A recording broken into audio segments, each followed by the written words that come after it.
All right, so I know I just did a video, and there's one thing that I really want to talk about.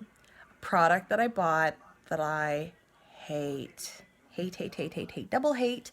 So I figured I would buy one of the Swiffer vacuums. I thought it might be nice because we have all hardwood floor and a little bit of tile and quick flooring to be able to Swiffer and vacuum at the same time, since my time is so limited now with the little one and it all depends on when she's just going to hang out by herself.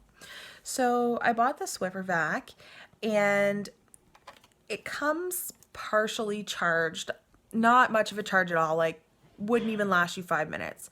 So I had to wait a couple hours to charge the sucker up. Okay. My dog sheds twice a year, spring and fall. So she's just getting to the end of her shedding right now. So, of course, I'm frequently seeing little fluffy hair dust bunnies, tumbleweeds just blowing through the house and, sweeping them up all the time. Anyway, I figured the Swiffer to catch the hair and then the vacuum to suck it up, it'd be a great idea. So I charged it. It took a couple of hours to give it a full charge until the little light turned blue and or green, sorry. And I've tried it a couple of times. The charge on that battery does not even last enough to do my upstairs. I don't have a huge house. I don't know why the product is so defective. The worst part about it is not only does the battery not last long, but it takes forever to charge. So you charge it for a couple of hours, maybe hour and a half, 2 hours. You get not even 20 minutes out of the thing. Can't even do the whole upstairs in the foyer. And then I've got only a third of my downstairs is finished.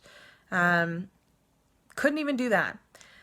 The other thing I had with it, didn't collect as much animal hair, or it really didn't pick up much. I felt the Swiffer part itself caught a fair amount, and you had to change the pad frequently, which was very frustrating because the little vacuum piece sits in front of the Swiffer pad. So every time you go to change it, you have to lift the vacuum piece up and frig around with it trying to get this new pad on. The little canister that collects all the debris literally is that big. So you're changing that sucker and dumping it every 3 minutes or so. It's terrible. So you have to dump it frequently. You have to change the pads frequently. You have to charge it because you can't do your whole house with it. You have to wait all the time to charge it.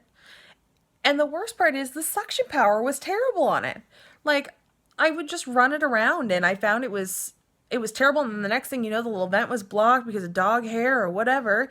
And I mean, Misha's hair is not crazy long or anything like that, but dust and dirt, it would leave some pieces on the floor, and then it would pick up some, like no rhyme or reason, and variance in weight in the product that it was picking up. And I wasn't like vacuuming Cheerios or anything crazy like that, like literally just dirt and dust and things and hair that would come off the dog or come off your shoes, or super not impressed with that product. Really not impressed. Like, I haven't hated a product like that in a very long time. And I mean, it's true that normally if you find a product that's supposed to do more than one thing, generally they don't do either of them well, which is kind of unfortunate. I just thought might make my life a little bit easier. But it just made my life a pain because then I'm on hold waiting for it to charge. And then the next thing I know, my free time is up because Lucy wakes up for her nap. So yeah, needless to say, I took that $50 product and I shipped it right back to the store. I trucked it right back to Walmart today. I got my money back for it. I was not having that thing take up any more space in my house. Just so frustrating. And I remember I had a Swiffer vac years ago, like when they first came out. I'm talking 9 years ago now, 10 years ago when they first came out. And they used to run off battery. You used to put AA batteries in them, and they actually worked back then. So I don't know if by adding the built-in rechargeable battery if it's actually take up more motor space, and that's part of the issue. Or they're trying to cram too many things in it. I'm really not sure, but that product was an epic fail.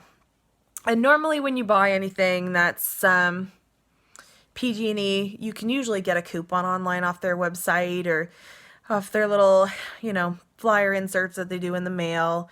Usually it's something like $3 off a starter pack for a wet jet or a Swiffer vac or any of those things. And at the time, I was like, meh, it's $3 and the thing is $50 anyway. They don't go on sale. They really don't. And so I just said, whatever, I'll pay the full price for it, the extra $3. I really didn't care. I was just looking to try, and I thought, you know what, it might just help. Please do not waste your money on this product. Please don't. Don't do it to yourself. You will end up frustrated and furious that you can't get anything done. Please don't do it to yourself. I have been there. I feel your pain. Don't do it to yourself. I don't want to hear about any more woes, but I can't get anything done. I'm just going to have to do it the old-fashioned way with a mop and a broom and a vacuum and go through the house 3 times because clearly I haven't found a product that does it yet. So, more food for thought. Please do not put yourself through the frustration. Don't buy one of them. They're terrible. They're terrible because you're going to buy one and you're going to say, you were right. Anyway, I would give that a 0 out of a 0 to 10 because I felt like none of the features actually either worked or did what they were claiming to do, or the price was terrible for buying a product that doesn't do either of the two well, like, vacuum or Swiffer. So anyway, food for thought. Don't do it to yourself. See ya.